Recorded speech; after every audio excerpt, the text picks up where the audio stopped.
ang bagong James Santos' Channel.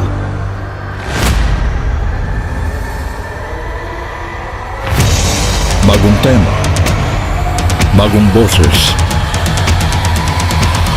may komentaryo. Ang pangangaral ni Brother Eli Soriano.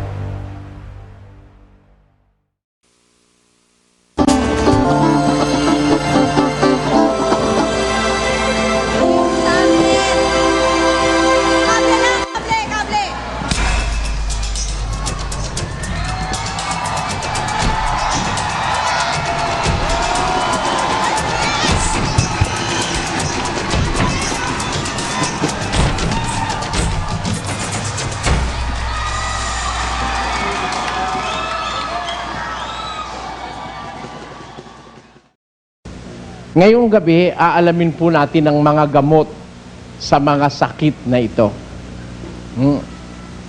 At aalamin natin, umpisahan natin sa ganitong tanong. Sa ilang bahagi nahahati ang mga sakit na sinasabi ng Biblia? Yun hong sakit, salitang sakit sa Biblia, ano ho yun? Yun ba iisa lang ang tinutukoy pag sinabi yung sakit? Pakinggan niyo po sa Marcos 2:17. At nang ito'y marinig ni Jesus, ay sinabi niya sa kanila, hindi nangangailangan ng manggagamot ang mga walang sakit, kundi ang mga may sakit. Ayan, sabi ni Kristo, hindi nangangailangan ng manggagamot ang mga walang sakit, kundi ang mga may sakit. Generally speaking, totoo naman yun eh. Will you agree with me that if you do not have a sakit, you do not need a doctor? In fact, sometimes even if we are sick, we do not want to see a doctor. Payag ho kayo? Minsan nga may sakit na tayo, ayaw pa rin natin sa doktor eh. Merong may sakit, tinitiis niyang wag makipagkita sa doktor. Sabi ho ni Kristo, yun daw may sakit, nangangailangan ng doktor. At yung walang sakit, hindi nangangailangan ng doktor. Doon ho sa isang miracle dyan ay hindi kailangan talaga doktor. Dadalin daw sa pastoral house. Ayun. In any manner, hindi kailangan ng doktor. Ang kailangan, pastoral house. Pero, pag yung mga anak niya at asawa nagkakasakit, dinadala sa doktor. Gusto nyo pruweba? Magtanong kayo sa Makati Medical Center. Pero sa TV, kung panoorin mo, para talaga, hindi kailangan ng doktor. Ang sumasampalataya, hindi nangangailangan ng doktor. Labag kay Kristo, mali yung salita nila. Sapagkat ang tama yung kay Kristo. Kaya yung mga tao na yan, anti-Kristo yan eh. Sa bakit? Si Kristo may sabi ang walang sakit, hindi nangangailangan ng manggagamot, kundi ng ang mga may sakit. Ano ngayon ang ibig iturong espiritual? Nagdaan tayo sa generalmenteng kahulugan. Let us be specific. Ulitin natin, saka natin ituloy. At nang ito'y marinig ni Jesus, ay sinabi niya sa kanila, hindi nangangailangan ng manggagamot ang mga walang sakit, kundi ang mga may sakit. Hindi ako naparito upang tumawag ng mga matuwid, kundi ng mga makasalanan. Meron ho palang spiritual na kahulugan yon. Bagaman yun can be applied materially, maia-apply din palang spiritual yon. Alin yon? Sabi niya, hindi nangangailangan ng manggagamot ang mga walang sakit, kundi ang mga may sakit. Ako'y naparito, sabi niya, hindi upang tumawag ng mga makasalanan o ng mga banal, kundi ng mga makasalanan. Ibig palang sabihin, yung makasalanan may sakit. Yung mga banal ang walang sakit. Pero yung mga makasalanan may sakit. At ang sakit ng mga makasalanan ay sakit espiritual at nangangailangan ng doktor espiritual na walang iba kundi ang ating Panginoong Hesukristo. Ayan. Kaya, kailangan po ba, generally speaking, kailangan ba ang doktor? Kailangan ng may sakit. Maging yan spiritual doctor o maging yan physical doctor, kailangan niya may sakit. Nang may sakit. And totoo, miski sa relihiyon meron tinatawag na Doctor of Divinity. Kaya nga nahahalata ko yung beloved evangelist nila kung magsalita, saksakan ng pagka-inosente. Bakit? Hindi kakailangan ng doktor. Sinasabi sa'yo, sa kaligtasan lang, kailangan mo ng Doctor Divinidad Di ba? Ang magangaral ng Biblia, kung hindi Doctor Divinidad, hindi ka maliligtas. Kailangan na nangangaral niyan, doktor din. Kaya lang, hindi doktor de medisina, kundi doktor divinidad. Kasi yung doktor, siguro hindi alam nung si beloved evangelist kung ano kahulugan ng doktor. Sa kanya, pag nasabing doktor, may daladalang karayom at saka stethoscope. Meron, ako, kilala ko, nung araw na ako'y idinimanda dun sa Santa Maria, ang abogado ko si Dr. Tikia Doctor of Laws. Nagpahinga na siya ngayon. Tinatawag sa kanya, Dr. Tikia. Yung pinsang buo kong taga-UP nung araw, professor sa UP, si Emmanuel Soriano, doktor ang tawag doon Pero hindi doktor ng medisina yon. Doktor ng edukasyon yon. Kaya yung magsasalitang, yan ikang doktor, di kailangan yan. Isang inosente yung ganun magsasalita. Impertinenting salita yon. Meron doktor divinidad kagaya ni Kristo na ang sabi niya, hindi nangangailangan ng manggagamot ang walang sakit, kundi ang mga may sakit. Naparito ako hindi para sa mga banal, kundi para sa mga makasalanan. Therefore, yung palang mga makasalanan, larawan ng may sakit. Ayan. At kailangan nila si Kristo. Ngayon, yung mga physical doctor, kailangan din ba yun ng tao? Pakinggan nyo. Si Lucas tinawag ni Pablo ng ganito Basa. Binabati kayo ni Lucas, ang minamahal na manggagamot. The beloved physician. Lucas al Medico. Kita nyo, sa Bibliang Kastila nakalagay, Lucas al Medico. Ang mediko. Gumagamit ng medicine. Manggagamot si Lucas. Tapos may lilitaw ngayon sa panahon natin, sasabihin, hindi kailangan ng gamot at hindi kailangan ng manggagamot. Kailangan. Ang tawag ni Pablo kay Lucas, minamahal na manggagamot. Bakit? Pati si Pablo nagagamot ni Lucas. Dahil si Pablo madalas magkasakit. Kaya minamahal na manggagamot ang tawag ni Pablo kay Lucas kung yan nung maanib sa iglesia, kung doktor si Lucas hindi na kailangan ng doktor. Sana inalis na ni Pablo yung titulo ni Lucas na doktor. Mana pa, hindi niya inalis, tinawag niya pang the beloved physician. Nakita nyo? Gusto niyo basahin ko sa English? Basahin natin. O ikaw na lang bumasa. Luke, the beloved physician, and Demas greet you. Ayon. Luke, the beloved physician, and Demas greets you. Ano sabi ni San Pablo? Kaya, ang tawag beloved physician minamahal na manggagamot. Kasi talagang doktor nga by profession si Lucas, isa sa mga ebanghelista. Doktor siya Kaya, nung makita niya si San Pablo yung nangangailangan ng kanyang assistance, isinama ni Pablo sa mga lakad niya. Laging siya ang kasama ni Pablo. Bagaman yung ibang kasama ni Pablo absent, si Lucas hindi Pakinggan nyo sa Timoteo.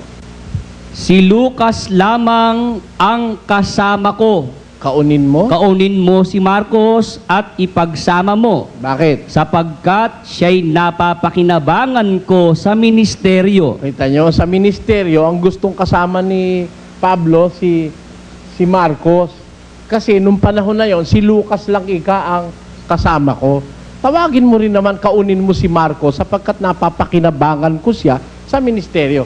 By these verses, we have proven na ang manggagamot o ang doktor hindi bawal, hindi masama. Kaya masasabi ko, yung mga doktor dyan sa samahan na yan, umalis na kayo dyan, lipat na kayo rito sa amin. Hindi kayo kinikilala niyang yung leader nyo dyan eh. Dito, kikilalanin namin kayo at mamahalin pa namin kayo bilang mga minamahal na manggagamot. Kaya ng mga manggagamot namin dito. Ayan, may mga doktor tayo. Kinikilala namin yung kanilang pinag-aralan. Pag masakitan siya namin, tinatanong namin sila, Doktora, nakakain ako ng saging na bungulan eh.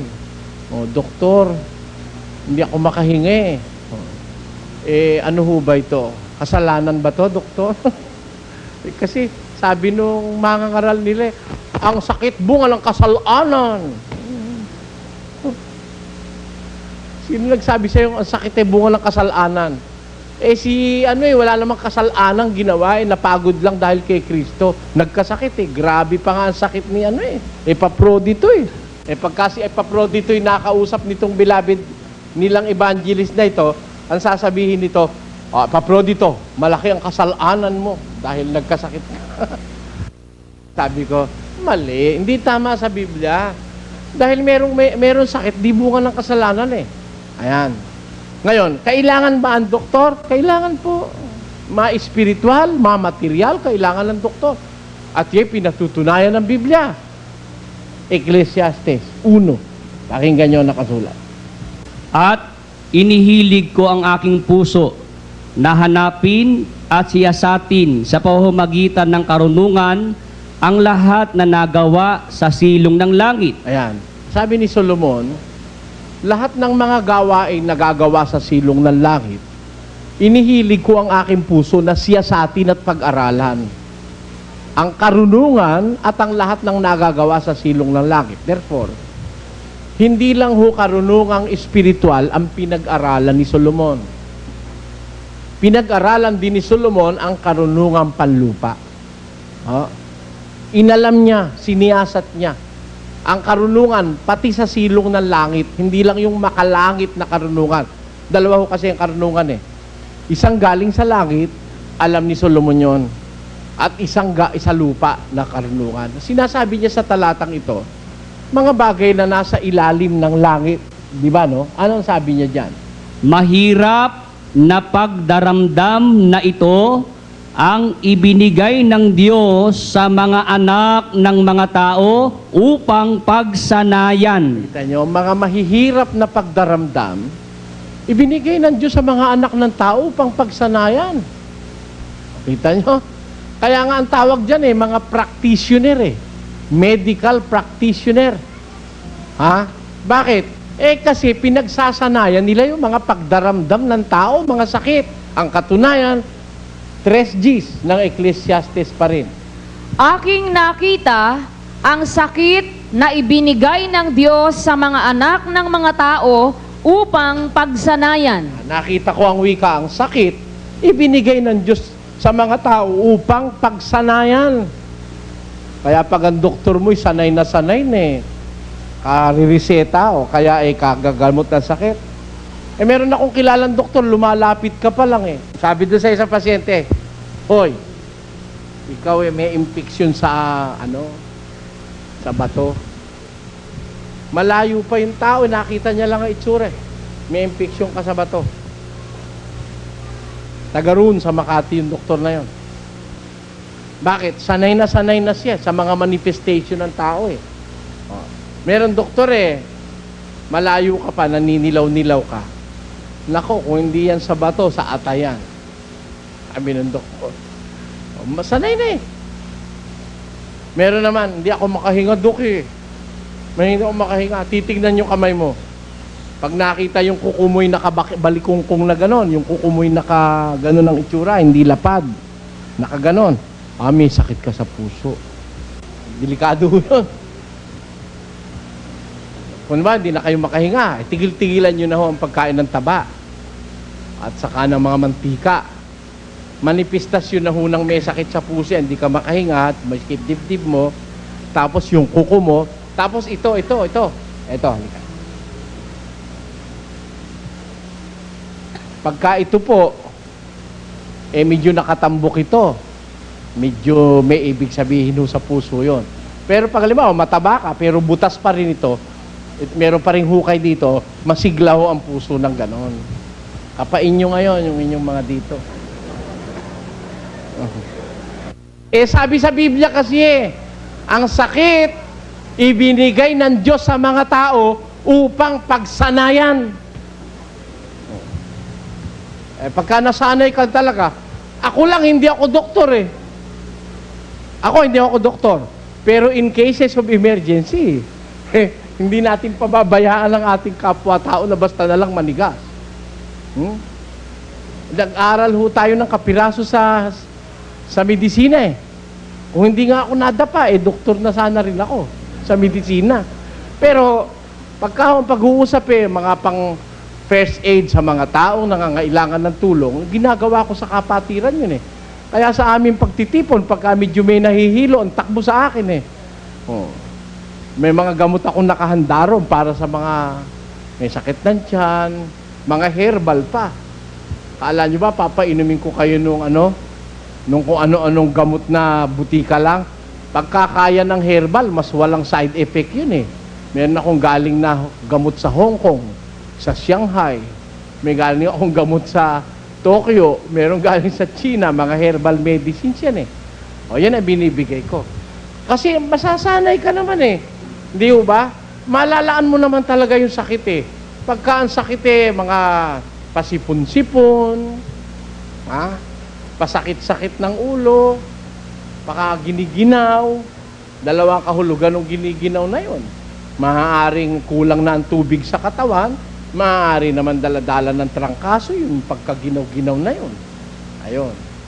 Maaari naman daladala naman ng malaria, di ba?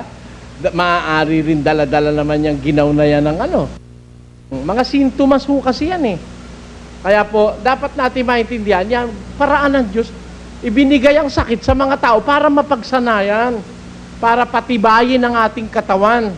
Kasi pag halimbawa, yung sakit mo, nagkatigdas ka nung maliit, 2 beses, tandaan mo, hanggang mamatay ka, hindi ka natitigdasin. Tandaan nyo po, tinigdas ka 2 beses, pag hanggang mamatay ka, hindi ka natitigdasin.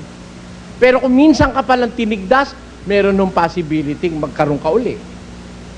Halimbawa naman nagkaroon kang beke, sabay, 2. Tandaan mo, hanggang mamatay ka, hindi ka na magkakabeke. Pero pag isa lang yung beki mo, kanan lang, antayin mo, tutubo yung sa kaliwa sa ibang panahon. O kaya magkakasabay. Yan. Ba't natin alam yun? Kasi pinagsanayan na ng tao yan, may record na ang history dyan Nakita na ng tao ang mga konsekwensya ng mga bagay-bagay ukol sa sakit. Kaya, hindi masamang pagsanayan ng sakit. Malalaan mo, ngayon meron tinatawag tayo, maraming therapy sa sakit Ngayon, pag-aaralan natin ito. Masama ba ang manggamot ng sakit? Kailangan ba pag may kasakit milagro na lang tayo ng milagro? Kailangan ba pag may magkasakit patungan ng kamay? I rebuke you. Cast out! Ganun Ayun, napanood ko nga nalolo ko Cast out! Cast out! Sakit lang ng ulo, kina-cast out. Alam mo yung sakit ng ulo, maraming gamot dyan. Masakit ang ulo mo. Itong ating tenga, nakikita nyo? Ito'y larawan ng isang baligtad na bata sa bahay bata. Inverted fetus ito Kaya ang ulo, kung babaligtarin, ito yung ulo. Masakit ang ulo mo. Lamasin mo ng lamasin yan. May mga acupoints yan. Aalis ang sakit. O kaya ito. Yan. Didiinan mo. Matagal mong bahagya, didiin ng ganon, matagal. Makakapagpawi ng sakit yun pag ordinaryong mga sakit ng ulo lang. Baka mga sakit ng ulo, yung mga sakit lang ng ulo, bunga nung nainitan ka ng araw o anuman, meron mga paraan yan. Pero para sabihin, pag nagkasakit ng ulo, tatawagan sa pastoral house at papatungan ng kamay. O, kailangan mo pa ba milagro ron? Yun naman iba. Sakit lang ulit milagro raw. Lahat ba ng sakit, milagro ang gamot? O ang Biblia ay nagtuturo ng ibang gamot sa sakit na hindi na kailangan ng milagro? Pakinggan nyo. Sa 5 ng unang Timoteo. Huwag kang iinom pa ng tubig lamang, kundi gumamit ka ng kaunting alak. Bakit? Dahil sa iyong sikmura at sa iyong madalas na pagkakasakit. Madalas sumasakit ang sikmura ni Timoteo. Sabi ni Pablo, wag puro tubig ang inumin mo. Lagyan mo ng konting alak dahil sa iyong madalas na sakit sa sikmura. Tanong, gamot ba yung sinasabi ni Pablo o hindi? Kung lahat ng sakit, kailangan patungan ng kamay, siguro sabi ni Timoteo, ni Pablo, halika. In the name of Jesus, cast out! Sana ganun, ano? Hindi. Hinatulan ng gumamit ng konting alak dahil sa sikmura na madalas na sumasakit. Kung lahat ng sakit kailangan nating milagruhin. Ba't naman ginano ni Pablo? Siya nakakabuhay ng patay Natatandaan niyo si Eutico nahulog sa 3 grado? Paghulog, patay. Ginawa ni Pablo, minilagro, dinapaan niya. Kasi hindi naman pwede pa inumin ng gamot patay na kaya dinapaan niya. Minilagro niya. Pero hindi kahit kailan may masasaktan, nagmimilagro si Pablo. Kagaya kay Timoteo, hinatulang uminom ng kaunting alak dahil sa kanyang malabis na sakit sa sikmura. Kita nyo? O, tingnan nyo ito si Propeta Isaias. Nung magkasakit ng matinding sakit si Hezekias, ano ang pinalagay niya? Pakinggan nyo. At sinabi ni Isayas, kayo'y magsikuha ng isang binilong igos, at kinuha nila at itinapal sa bukol, at siya'y gumaling. Minilagro ba? Pwede bang magmilagro si Isayas, mga kababayan? Pwede. O bakit kumuha ng higos, yung dahon, tapos itinapal doon sa bukol ni Hezekias? Gumaling! Gumagamit ba sila ng gamot? Gumagamit! Mga alagad ng milagro, mabuksan nyo isip nyo, galit na galit kayo sa akin. Hindi kayo pinagtatapatan niyang beloved evangelist nyo. Binabasa ba yung mga talata na yan? Bakit si Isaias gumamit ng tapal-tapal system? Kaya ako naniniwala ako dyan sa tapal Tapal-tapal? Okay yun. Bawa, meron kang muscle pain. Hindi masama, tapalan mo. Hindi mo na inistorbo ang Diyos. Muscle pain lang Panginoon ko, pangalan ni Jesus. Bawal daw Hindi mo masama mang gamot. Lalo na kung ang bago ka mang gamot Panginoon, bindisyonan mo po ang tabletang ito. Sana po makapagdulot ng kaginhawahan sa lupang katawan. Di ba? It is always advisable to submit ourselves to God. But God is the creator of nature. Amen? He is the creator of nature. And nature heals. Tandaan natin yon. Maging ang naturalesa ay nakagagamot. Hindi milagro lahat ang gagawin mo. Bakit? Ang naturalesa, minsan, ang sakit what is the medication na kailangan? Merong sakit, walang medikasyon. Panahon lang. Di ba? Halimbawa, ikaw nasuntok. Yung hita ay magang-maga, yung itim na itim. Ano igagamot mo dyan? Kahit wag mong gamutin yan. Awa ng Diyos yan. Pagkaraan sa linggo, yung itim niya, unti-unti magiging violet. Tapos yung violet magiging unti-unti parang rosas-rosas, pula-pula. Mamayang konti, kasimputi na nung dati mong balat siya. Wala na. Time heals. Di ba? But time can change. Ano yan? Time can make a change of heart. And love can make another start. Ayun. Time can make a change of heart. Time heals. Yun lang panahon, pababayaan mong ang panahon pagalingin ka. Hindi. Meron dyan ayaw na ng gamot, ayaw pa ng doktor. Lalabas, anti-siyensya pa yung mga yan. Anti-naturalesa. Ang Diyos naman ang gumawa ng naturalesa. Ano ba naman ang masama sa ikaw maggamot? Halimbawa, hindi dumadating yung regla mo. Nananakit yung iyong puson. Meron ng babaeng ganun Dysmenorrhea ba tawag doon? Na minsan naglalayag ang regla, tapos masakit ang puson, lumilipit. Di maglaga ka ng yung ugat ng makahiya. Yung damong pagkagin nahihiya, yun. Makita mo, maano yan. Maganda yun, nasubukan namin yun sa ate ko Bawa, nagtatai ka. Kumuha ka ng balat ng duhat, yung puno ng duhat, kumuha ka ng balat nun. Yung bark of the tree, ng duhat, lagay mo sa kaldero. Tapos, kumuha ka ng dahon ng mansanitas, pagsama-samahin mo ron. Pakuluan mo ng matagal. Pag dalisay na, tunggain mo yung isang baso. Nako. Parang nilagyan ng tapon niyang pagtatai mo. Ang husay nun.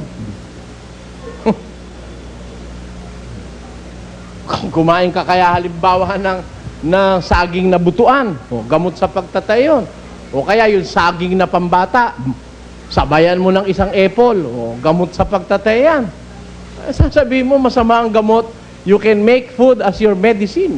Sabi nga ni Socrates, make your food your medicine and your medicine your food. Kita nyo? Kaya yung mga nagsasabing bawal ang gamot, bawal ang doktor, ano yan? Mga aral na mali yan. Galing sa impyerno yung aral na yan. Kaya nga ang nangyayari sa mga tao, dun sa Marikina lang, nung nagkukulto-kulto sila ron, lahat ng may sakit, dalhin.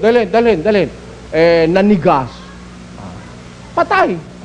Pinatungan ng kamay, ayaw mabuhay. Wala kang pananampalataya yan.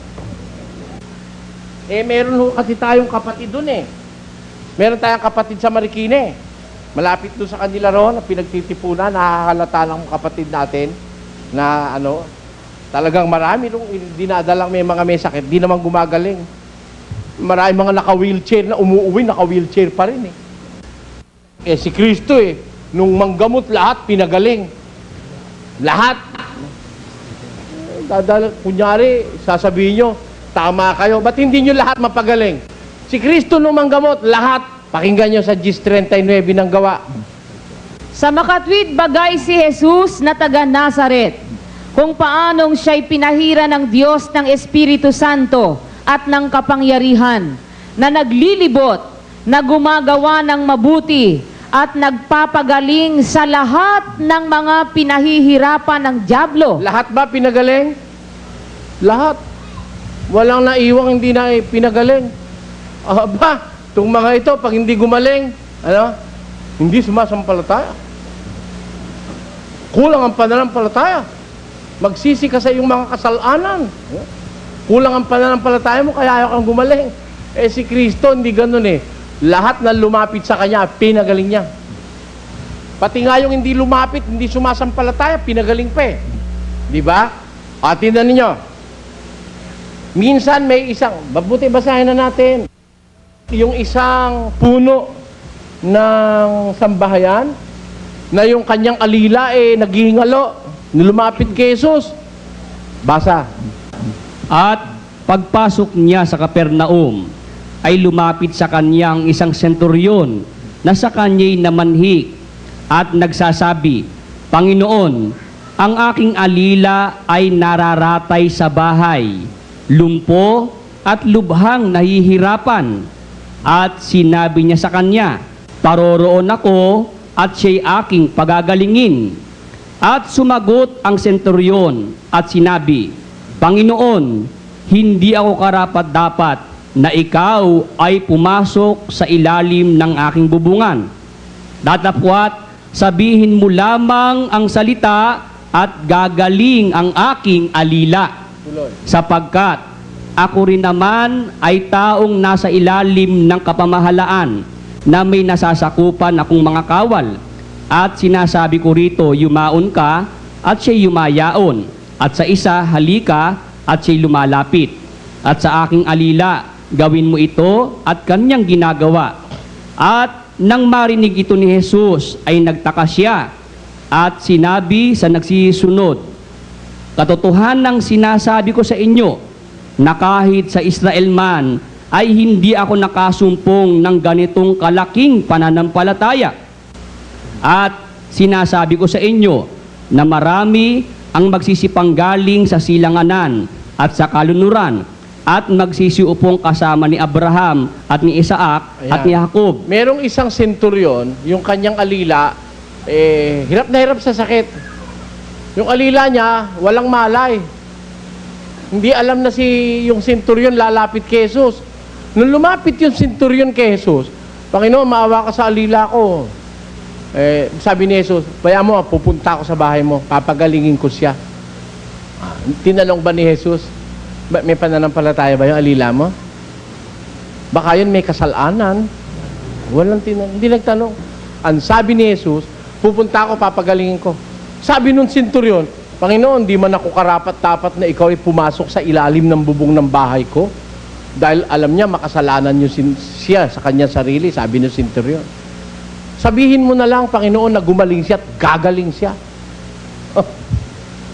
Gumaling o hindi? Gumaling. Nakita ba ni Jesus yon? Hindi. Ang nakita yung amo, yung alila hindi nakita, pero gumaling yung alila. Sumasampalataya ba yung alila? Paano makakasampalataya yun? Hirap na hirap nga sa sakit. Hindi niya maalam na pagagalingin siya ni Jesus eh. Hindi ba? Kaya, yung pagpapagaling, mga kapatid, pag-aralan natin, huwag tayong basta-basta sasabihin natin, bawal ang doktor, kailangan milagro, tapos milagro naman hindi naman mapagaling lahat, namimili lang ng pagagalingin. Sabihin mong bawal ang gamot, bawal ang doktor. No! Sa Biblia, gumamit ng gamot ang mga tao ng Diyos. Oh. Pati doktor, meron sa Biblia. At yung sakit, ibinigay ang wika sa mga tao upang pagsanayan. Hindi masama ang magsanay sa sakit. Kaya may mga medical practitioners. Nagtataka lang naman ako sa mga doktor na umanib dyan eh. Nabulag na kayo. Basahin niyo yung mga talatang ito. O ngayon, punta tayo dun sa ating paksa. Ang ating pong paksa, kung ang sakit ay bunga ng kasalanan, ano ang gamot? Kung ang sakit naman ay bunga ng pagpapagal kay Kristo, ano naman ang gamot? At kung ang sakit ay wala nang talagang gamot, ano ang gamot? Tutuloy po natin yan sa susunod.